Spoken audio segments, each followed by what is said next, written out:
Welcome to a fortnight of fantasy deep dives. Today we're breaking down all the big fantasy players in the ultra competitive AFC North. From Lamar to Jamar, from the Steelers quarterback showdown to the return of Nick Chubb. Let's dive deep on the fantasy first down.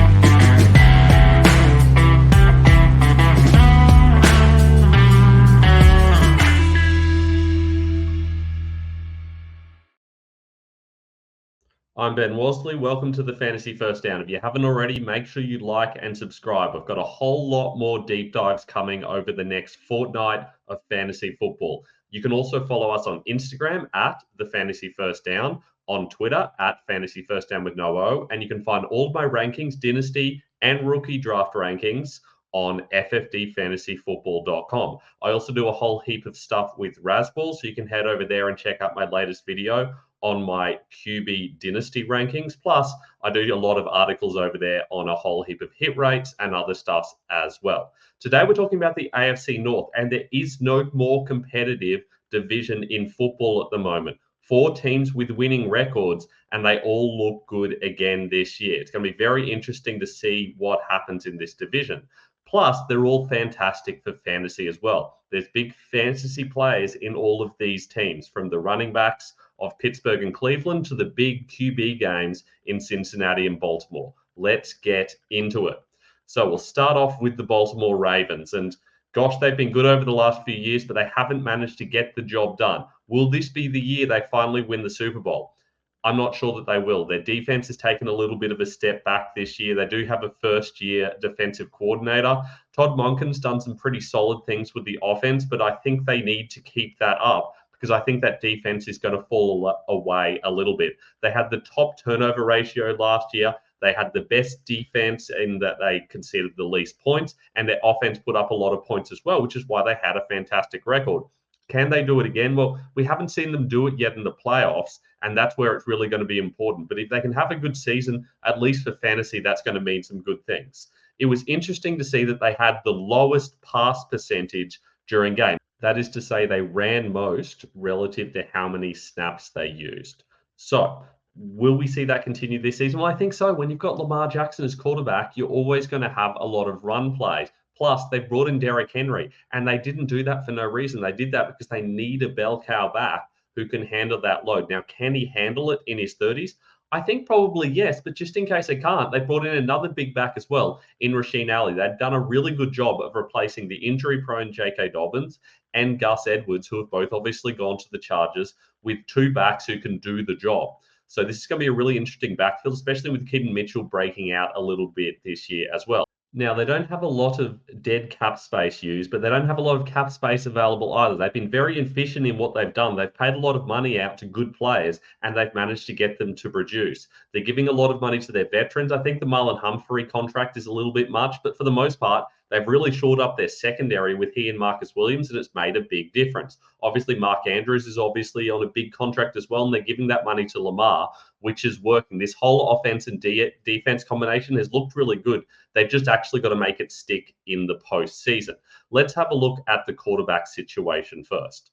So obviously Lamar is great for fantasy, but he's a short-term option. You know that as he ages, those running gains aren't going to be as strong, and he's going to have to pass the ball more. And we've seen him struggle a little bit when he has to pass the ball more. He did have a lot more passing yards last season than he has in the past, but to be fair, he was injured the previous 2 seasons, so we don't know exactly how much he would have passed if he'd had a full season. So while that's a lot of pass yards for him, I do think that we saw that it didn't really quite work for the offense. It did really help that they brought in Zay Flowers and Odell Beckham Jr. They lose Beckham this season, which isn't going to help, and they're going to have to rely a lot more on Rashad Bateman, which isn't ideal. But I do still think that they're going to be able to at least have Mark Andrews back for most of the season. They still got Isaiah Likely. Plus, they can get Justice Hill at least out of the backfield. That's people who can catch the ball. The real question is, are they going to be willing to lean on Lamar to pass a proper amount? Last season, as we said, they passed least of every team in the league. They're going to need to step that up a little bit if they're going to compete in every single situation. You can't run the ball when you're really chasing the game. So they need Lamar to be a little bit more accurate. He was solid last season, but struggled with his shorter passes. He's going to need to be a little bit better than that. And he's going to need to be willing to pass the ball deep to at least stretch the offense and open up those running lanes to make sure he can do what he does as well. I do think he's going to be fantastic for fantasy this year, but I think long-term he's the kind of guy you want to sell high on because you know eventually he's going to age out. He's going to have to pass the ball more. He's going to struggle. He's not going to be as good for fantasy. Their backups are also really weak this year. They got a 38-year-old in Josh Johnson as their second guy up. If Lamar gets injured, that's not an ideal situation. I don't particularly like Devin Leary going there. He's their rookie going there this year. I think that he's going to be pretty mediocre and struggle to even make the roster. So I think it's going to be Lamar with Johnson backing him up. I think if Lamar gets a serious injury, we probably see them go and try to get somebody else, try to get a veteran free agent. Now, with the running backs, they've already done that, and they've gone and gotten their free agent running back in Derrick Henry. And this is a fantastic move, and it's a good situation for Henry. I've ranked him pretty low in Dynasty, but that's because he's in his 30s now. He's super reliable, but he's not going to give you more than another season or two. He has managed to stay healthy for most part in the last 5 years, and he's been very productive.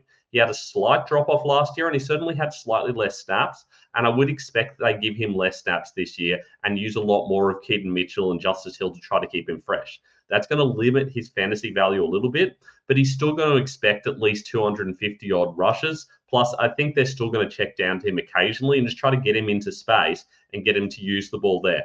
Keaton Mitchell's the interesting one. He's not a true backup, and that's why I'm not really willing to roster him in most leagues. There's not many situations where you can rely on him starting. In best ball, he's going to be fantastic because he's going to have games where he breaks off big yardage and situations where they're way ahead in the game. They just want to rest Henry, and they can give the ball to guys like Mitchell and Alley. Now, would you want to start him in a non-best ball league? Well, no, because you don't know when that game's going to happen, and for the most part, he's going to be behind Henry.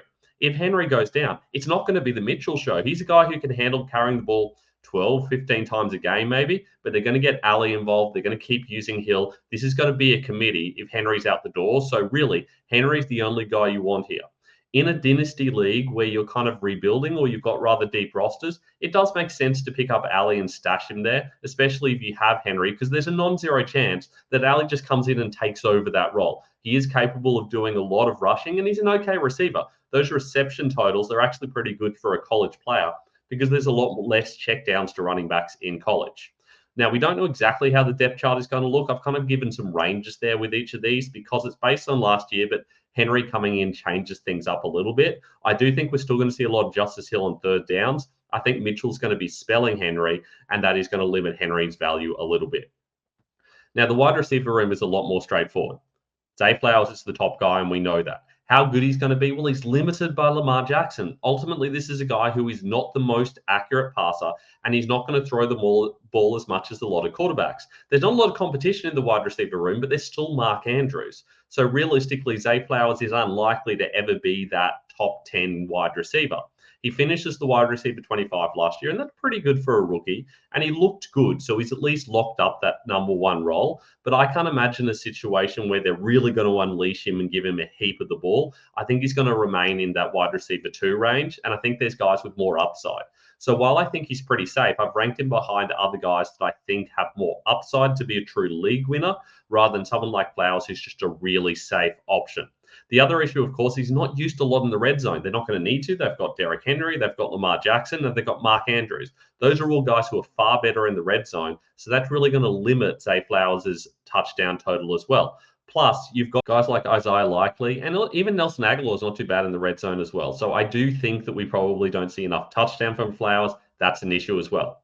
Rashad Bateman, on the other hand, is a guy that you can probably pick up very late in leagues. He's probably free in a lot of dynasty leagues and potentially in redraft leagues, he'll go undrafted by plenty of people. He's probably the wide receiver 2 here. There might be people in your league who see that and think to pick him up. I don't think it's a terrible idea. I think he's going to be used better than last season. We're still talking about a first-round pick. And he has been very underwhelming, but injuries have played a part. Plus, Beckham came in and took a lot of snaps. They weren't really reliably using him. I feel like he should be able to sort it out. There's been a lot of buzz coming out of Baltimore that he's going to be better this season. That wouldn't surprise me. So he's someone I'm happy to stash on my bench, knowing there's at least upside there of a first-round pick who has the talent, who can be used. I don't really know who's going to be the number 3 spot. I think probably for this season, it could be Nelson Aguilar, but it wouldn't surprise me if we see 2, 3, and 4 kind of cycle a lot, and they each get a range of, I don't know, 30 to 60% snaps. I think Bateman's going to get more, and I'm hoping he gets starter number 2 snaps, but I think it's possible they did what they did last time and have 3 of them cycle for those 2 spots. Devontae Walker, I think initially will probably be behind Nelson Aguilar, but I'm hoping as the season goes on, he can step up past him. Walter from Walter Football, who's very good with prospect analysis, is really high on Walker among the guys drafted in his range. So I'm willing to also be high on him for that reason. I think there's upside there.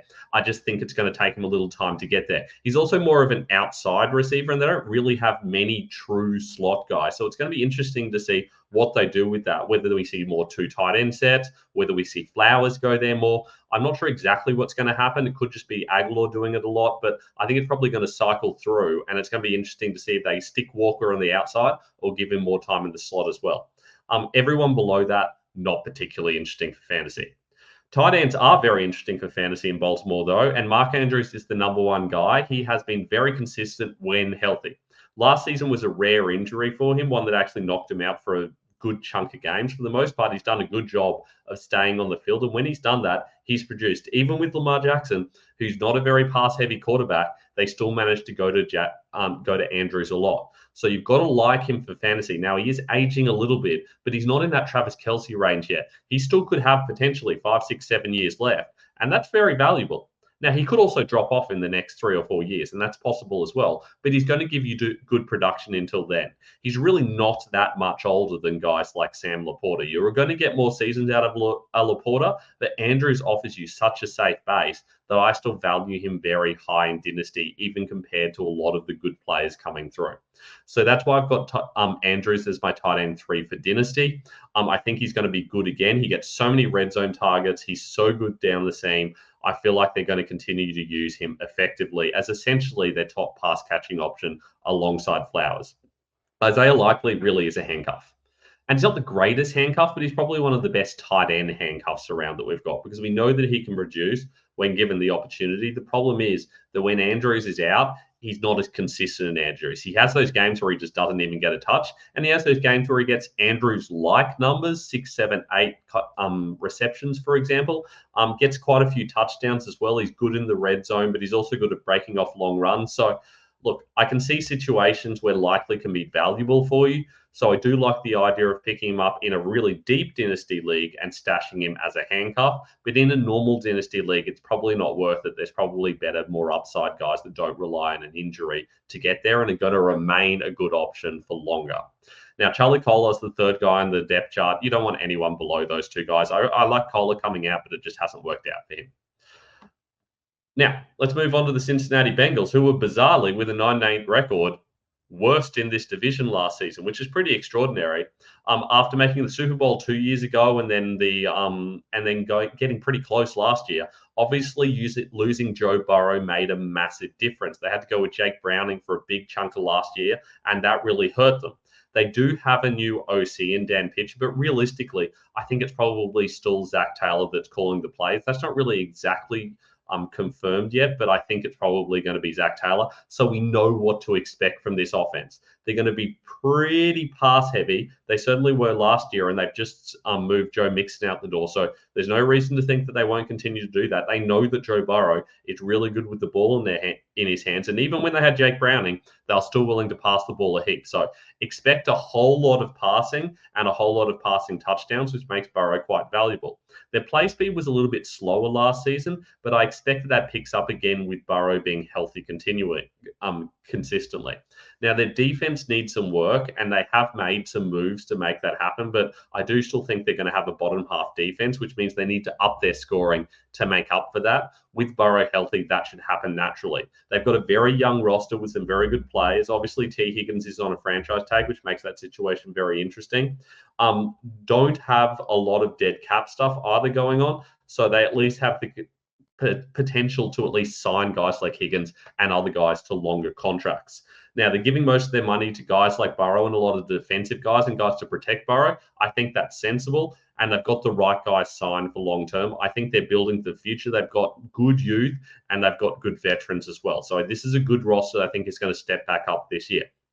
They've made some smart additions as well. Even though Joe Mixon's gone, which is a bit of a loss, and Tyler Boyd, who's been a good veteran for them, they brought in some good replacements. They brought in Zach Moss, who I think is a sneaky good running back and is going to do the job alongside Chase Brown. They brought in Jermaine Burton, and we'll talk about how that wide receiver room's going to work. And they brought in a heap of tight ends. And with the weird committee they were using last year, they definitely needed to do that. So let's get into these position players. Obviously, Joe Burrow is the main guy here, and he's a real talent. Well, for me, he's a top 5 dynasty quarterback. A lot of people don't agree with that, but I see him as being a guy who's going to be good for a long time. He's got the arm talent. He looked pretty poor last year, but he was injured for much of it, and generally the O-line didn't do a good enough job of protecting him. He has been fantastic the previous 2 seasons, so I'm hoping he can step up and be good again this year. I think he has it in him, but he needs to be a lot better than he was last year. He doesn't offer the same rushing floor as a lot of the quarterbacks in this region, but the fact that he doesn't rush to get his production is actually a positive thing because they're so pass heavy in this offense. Not only does he not run the ball, the offense in general doesn't run it very much, and that makes Burrow quite productive. He is going to have to step up his accuracy a little bit, but I do think he is going to be positive in the coming season and long term. They do need to go long a lot more, though. Their deep tendency was very small last season, even while Burrow was healthy, and they're going to need to stretch the field a little bit more because otherwise they don't have any space for any run game at all. So it's going to be Burrow. Jake Browning's the backup, and they brought in Logan Woodside, who I think is a valid guy to have as their number 3. Now, in the run game, this is where the big changes have happened. Zach Moss comes in. For me, he's the clear starter. He looked really good for the Colts at times last year. And I think even for the Bills, he didn't look as bad as many suggested. I just think that in that situation, their run game wasn't really functioning very well. So I expect Moss is going to be good for the Bengals. Having said that, as we said, they're a really pass-heavy team. They're not going to get much out of their running backs that aren't Joe Mixon. Joe Mixon got a lot of checkdowns.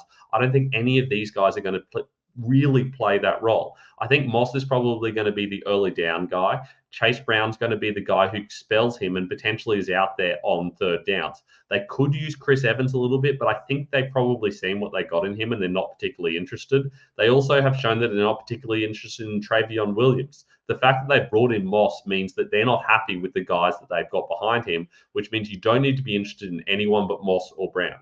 Now, who you should draft here is really up to your interest in what you're looking for from that player.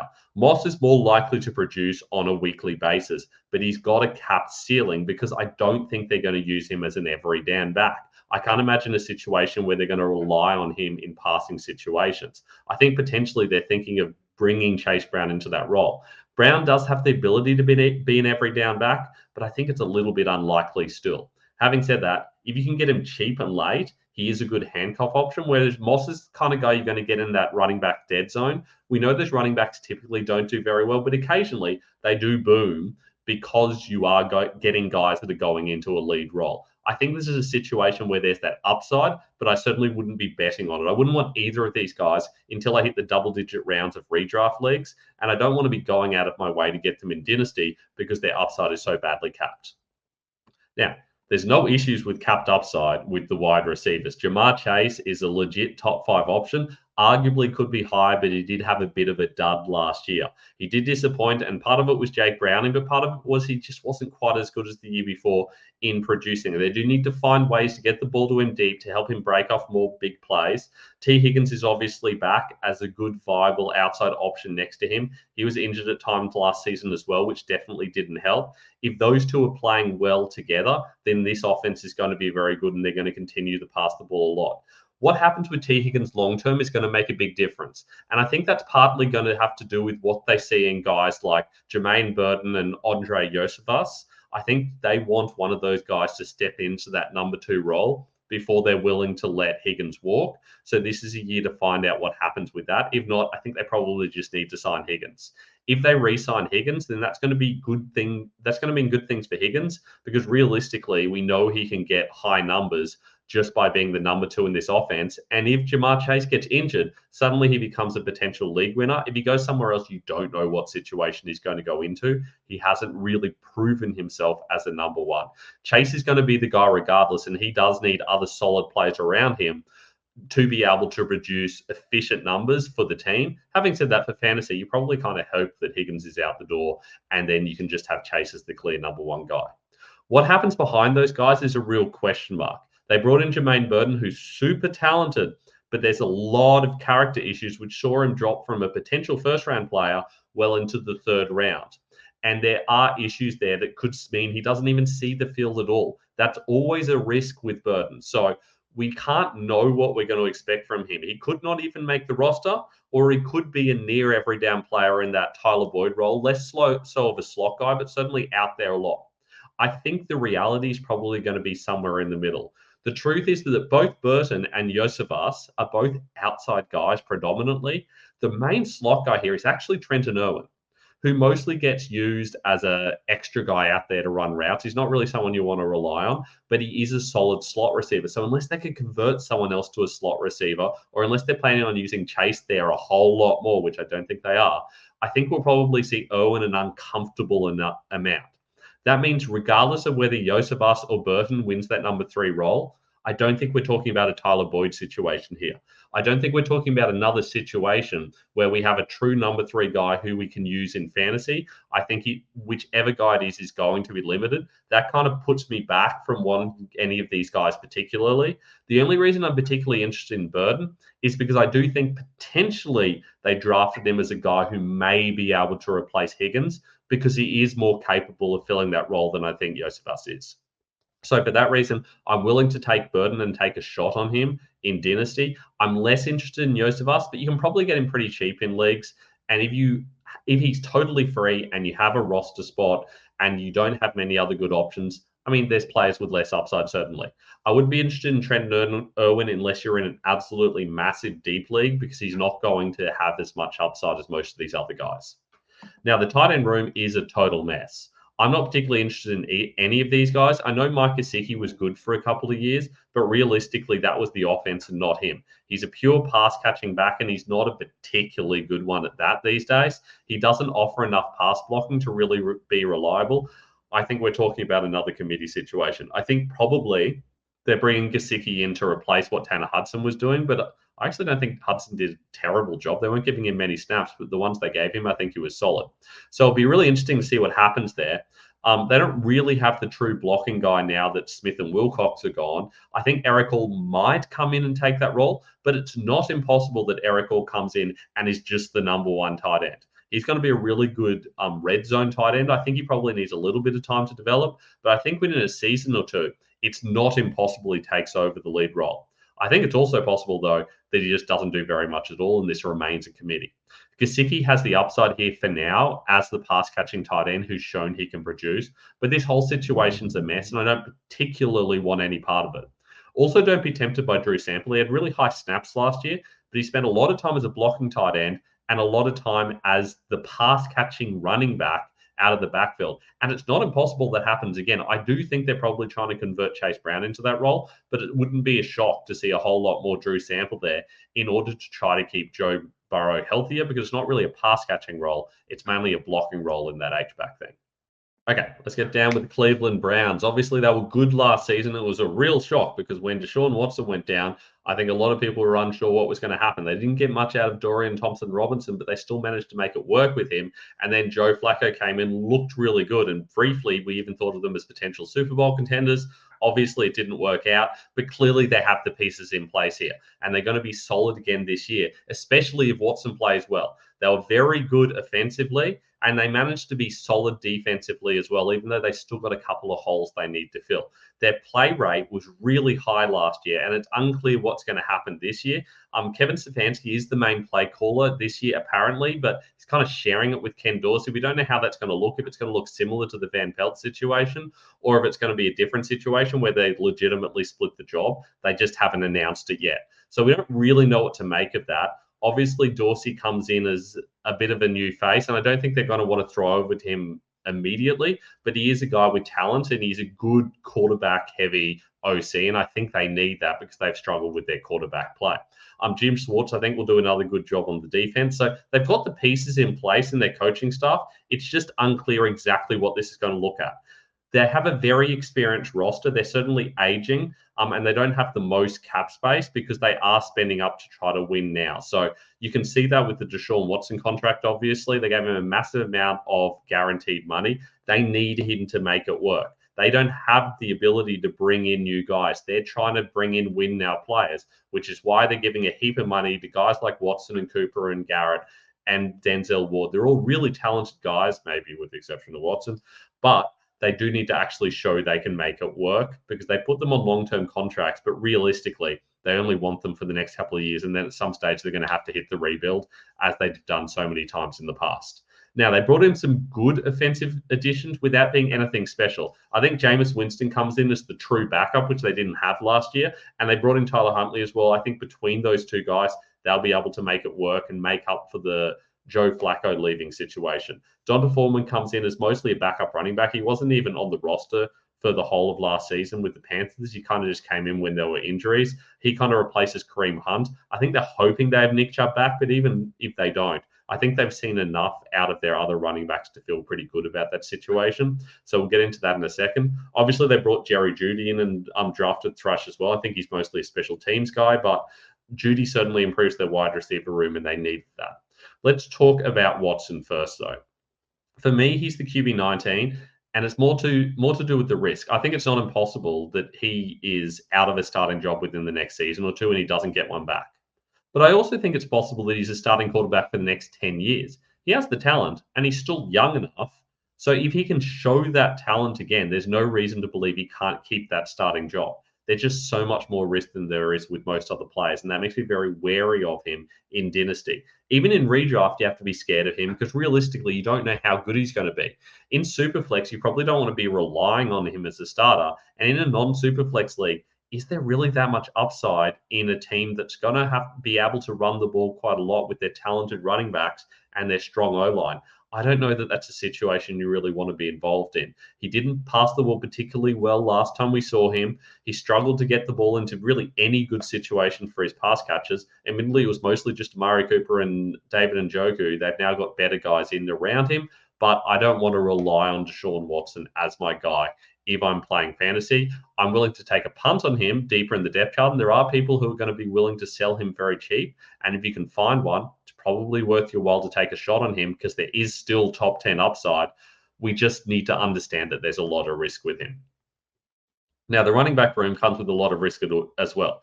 It's not impossible that Nick Chubb doesn't play again. There's a lot of word coming out from Chubb himself and from a lot of other people that he's feeling better and he's expecting to play it sometimes this season. He's really keen to play football, et cetera, et cetera. But they've been very wary of giving any sort of date or expectation about when he's going to come back. And that's real scary because that says they don't know. And when teams don't know when a player is going to come back, we can't be relying on them to be a fantasy asset.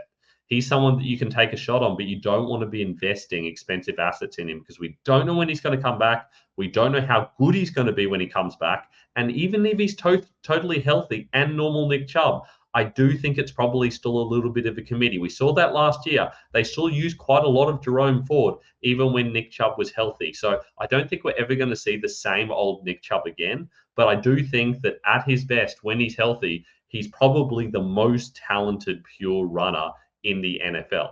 I really hope he can get that back because I love watching him play. But for fantasy, he's a guy you probably want to ease the brakes on and think about other options. Jerome Ford is that other option. I think he's going to be the clear number 2. And if Chubb's out, he's probably going to be the lead back. How much we see of Pierre Strong and Donta Foreman, I truly don't know.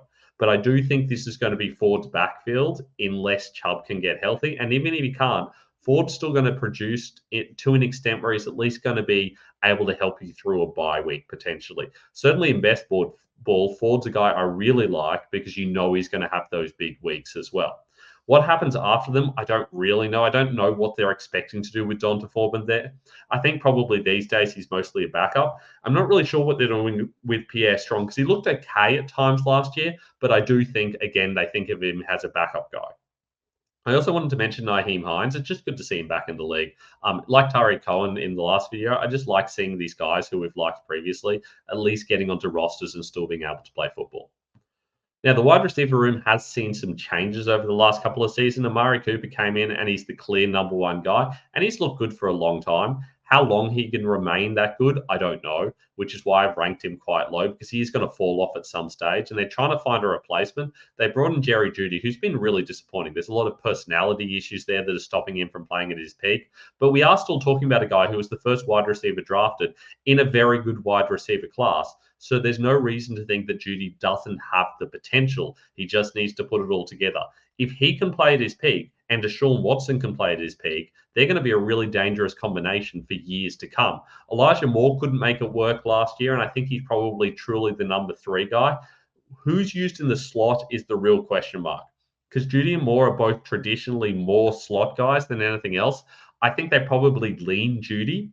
They might shift him outside occasionally, but I do think it's going to be mainly Jeudy in the slot, Cooper outside, and then Moore cycling with a little bit of Cedric Tillman. And we probably see a little bit of David Moore in certain situations where they like to use him, because that's what they did last year.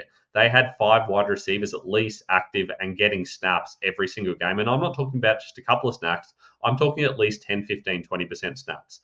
That's going to make a big difference to what's happening with everyone else.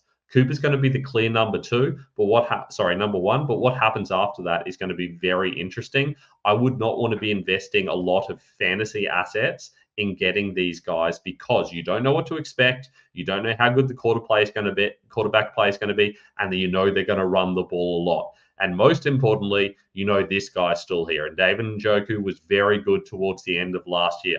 He was the most productive tight end in the second half of last season. Now, part of that was because he didn't actually have Deshaun Watson passing him the ball, and it'll be interesting to see what happens when he gets Watson back. But he was such a valuable red zone target. They used him in a lot of checkdowns. It wouldn't surprise me if they say to Deshaun Watson, hey, look at what this guy can do. Actually use him, please. So he's going to be out there most of the time. And outside that, I'm not really sure what they're going to do. They've got Jordan Akins, who's traditionally a pass-catching back, but surely they're not bringing him in to block. That wouldn't really make sense. Are they going to use Zaire Mitchell-Patton?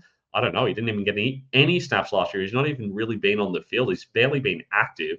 Gio Ritchie is more of a fullback, but did they bring him in to be a second blocking tight end? I don't really know what they're doing here.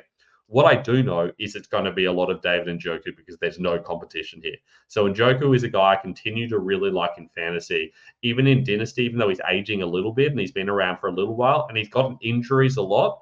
I think if he can stay healthy and stay on the field, then he's going to produce no matter who his quarterback has been, because he's done that for the most part of last season with some pretty average quarterback play at times. Now, the 4th team, and the one that I think a lot of people have been surprised by over and over again, is the Pittsburgh Steelers. And Mike Tomlin just continues to do a tremendous job in keeping this team relevant.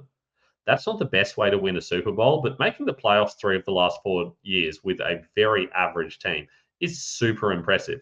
He gets Arthur Smith this year, who is back after his 3 years of being a really random head coach at Atlanta. How that means player usage changes, I hope it doesn't mean very much at all. I hope Mike Tomlin's smart enough to stop the random Arthur Smith stuff of using backups ahead of his superstars, but you just never know in an Arthur Smith situation.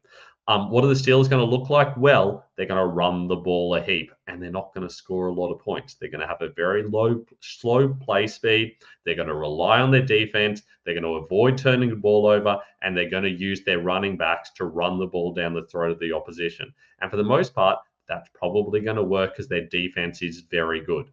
They do have an aging team in general, and it's mostly the defense because they're not spending a lot of money on their quarterbacks at the moment, which is smart. But they are spending a lot of money on guys like Watt and Hayward and Fitzpatrick. And I think that's very sensible because that makes their defensive line excellent.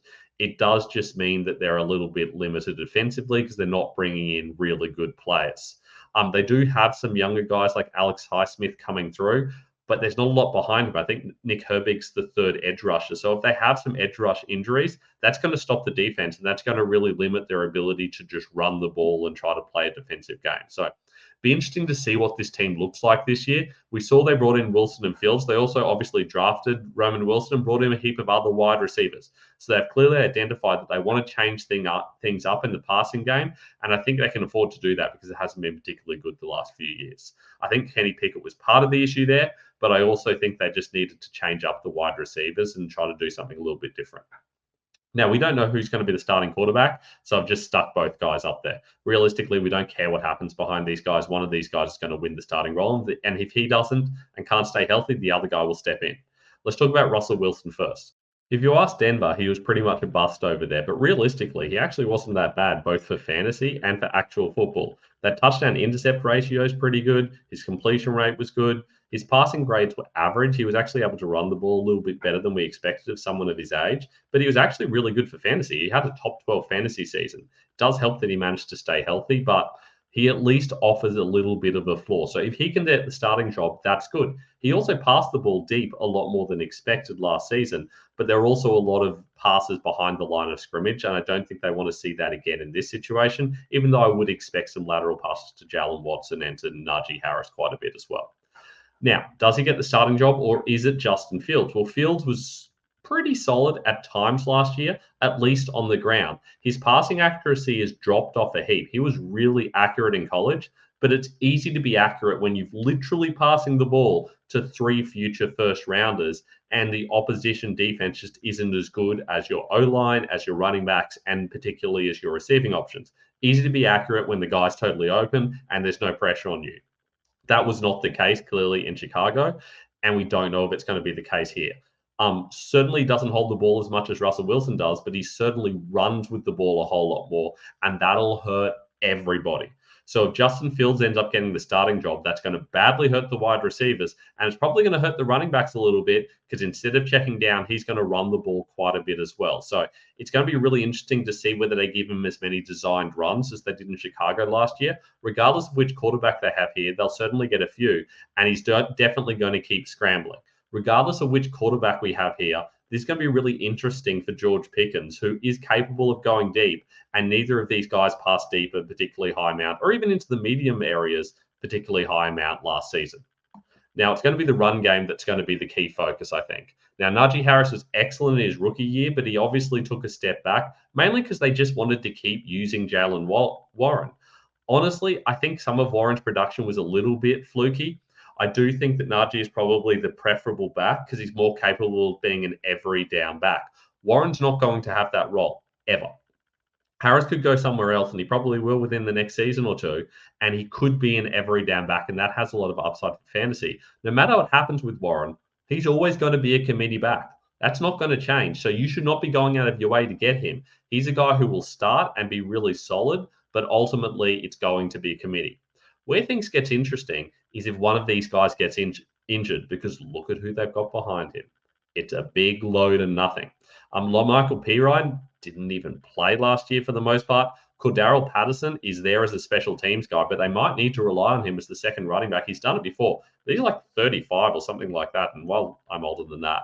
That's old by NFL standards. So it could be interesting to see what happens to either of these guys if the other one gets injured. So that's the main reason you're rostering either of these guys. It's not for right now. It's for if an injury happens to the other guy, because all of a sudden that value could really spike through the roof. We saw how good Najee Harris was when he had the lead role by himself.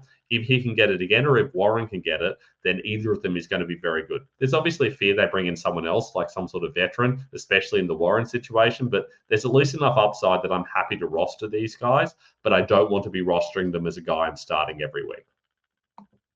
Now, wide receiver, it's George Pickens now.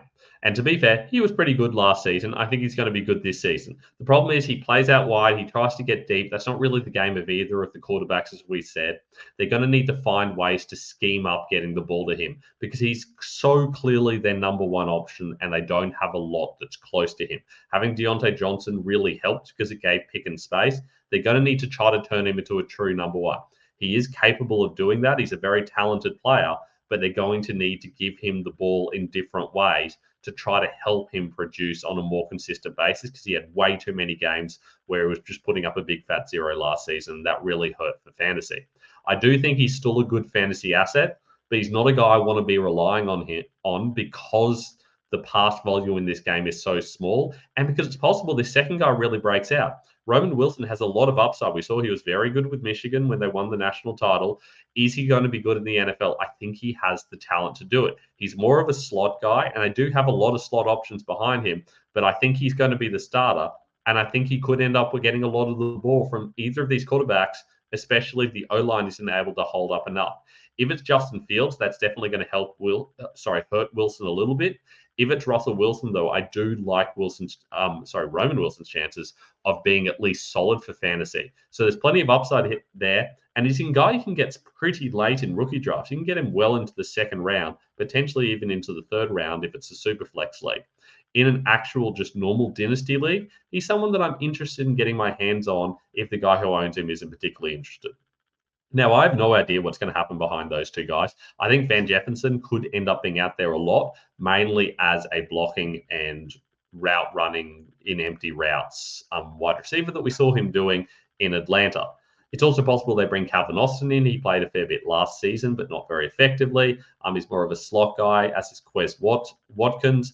I don't really see either of those guys competing, particularly with Roman Wilson. I'm not really sure what they're doing here, but I think the number one outcome is probably going to be that there is no number 3 wide receiver. We see a lot of 2 tight end sets, maybe see a little bit of Derek Watt, the fullback, and ultimately the third wide receiver either isn't out there very much, is a cycle of players, or is totally irrelevant for fantasy. So I'm not picking up anyone outside Pickens or Wilson. No one else interests me at all. The tight ends are interesting, but mainly only Pat Freiermuth for fantasy. I do think we're going to see a lot of Darnell Washington as a blocking tight end. He's good at that. I think we also see some Connor Hayward, but again, I don't think he's taking over from Freiermuth unless Freiermuth gets injured. Freiermuth did get injured last season. We saw a bit of Hayward, and it was all a little bit messy, but he was okay. He was the 6th-round guy.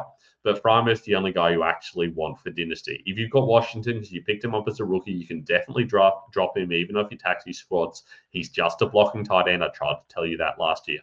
Freiermuth, on the other hand, has upside. There's been a lot of talk that he's been producing very well with their new quarterbacks, and they definitely have some chemistry.